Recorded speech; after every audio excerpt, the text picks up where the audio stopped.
नमस्कार, दीप्स किचन मराठीमध्ये मी दीपाली आपलं मनापासून स्वागत करते। चला तर मग आजच्या आपल्या रेसिपीला सुरुवात करूयात। आज मी तुम्हाला उपवासाचा साबुदाणा चिवडा कसा करायचा ते दाखवणार आहे। तर त्यासाठी आपल्याला काय साहित्य लागणार आहे ते आपण पाहूयात। उपवासाचा साबुदाणा चिवडा करण्यासाठी मी इथे 250 ग्रॅम नायलॉन साबुदाणे घेतलेले आहेत। हे किराणा स्टोअर मध्ये मिळतात। 1 वाटी बटाट्याचा किस घेतलेला आहे। आपण उन्हाळ्यामध्ये जे वाळवण करतो तोच हा बटाट्याचा किस आहे। तुमच्याकडे जर नसेल तर तोही विकत मिळतो। 1 वाटी शेंगदाणे, अर्धी वाटी खोबऱ्याचे काप करून घेतलेले आहेत। 6 ते 7 हिरव्या मिरच्या कट करून घेतल्यात। थोडे काजू घेतले, 2 चमचे साखर आणि मीठ लागणार आहे आपल्याला। हे उपवासाचं मीठ आहे, सेंधव मीठ। शेंगदाणे, खोबरं तुम्ही तुमच्या आवडीनुसार कमी किंवा जास्त घेऊ शकता आणि जर ड्रायफ्रुट्स घालायचे नसतील, नाही घातले तरीही चालेल। मी कढईमध्ये तेल गरम करायला ठेवले। तेल गरम झाले। आता आपण थोडे थोडे साबुदाणे तेलामध्ये घालूयात आणि तळून घेऊयात।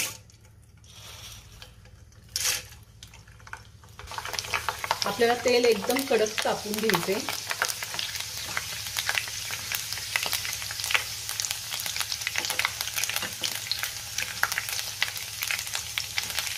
जर तेल व्यवस्थित तापलं नसेल तर आतून कच्चे राहतात साबुदाणे, त्यामुळे तेल व्यवस्थित तापून घ्यायचे।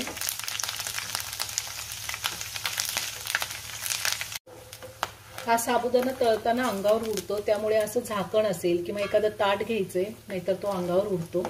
आता साबुदाणा तळून झालेला आहे, मी काढून घेते। एका भांड्यामध्ये टिश्यू पेपर ठेवायचा आहे आणि त्याच्यावरती काढून घ्यायचं आहे। ह्याच पद्धतीने मी सगळा साबुदाणा तळून घेणार आहे। साबुदाणा मी सगळा तळून घेतलेला आहे। आता आपल्याला बटाट्याचा किस तळून घ्यायचा आहे। मी बटाट्याच्या किसाची रेसिपी सुद्धा दाखवणार आहे। आता आपण हा बटाट्याचा किस सुद्धा तळून घेऊया। बटाट्याचा किस सुद्धा तळून झालेला आहे, मी काढून घेते।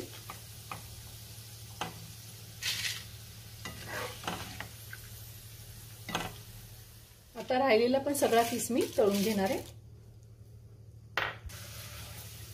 हा सुद्धा सगळा किस मी तळून घेतलाय, काढून घेते। आता मी शेंगदाणे भाजून घेणार आहे। शेंगदाणे आपल्याला चांगले खरपूस भाजून घ्यायचे आहेत। शेंगदाणे पण छान खरपूस भाजून झालेले, मी काढून घेते। आता हे काजू सुद्धा मी तळून घेणार आहे।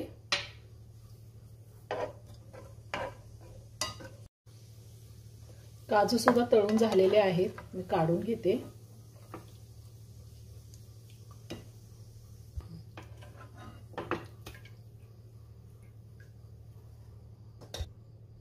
आता आपण खोबरं भाजून घेऊया, तळून घेऊया।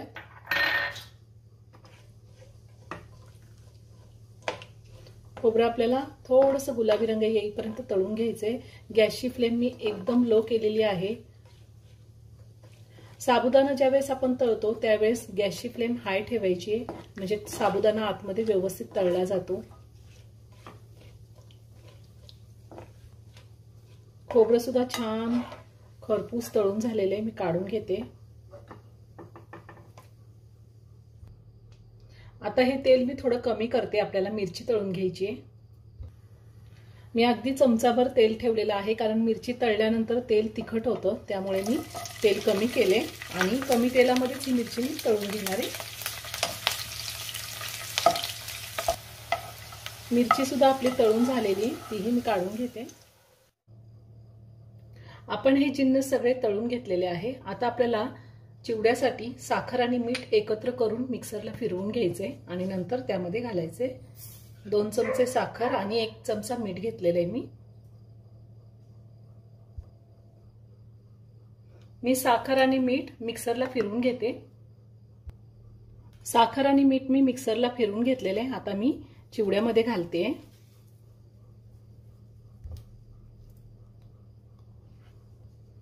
आता आपण हे सगळं व्यवस्थित मिक्स करून घेऊया।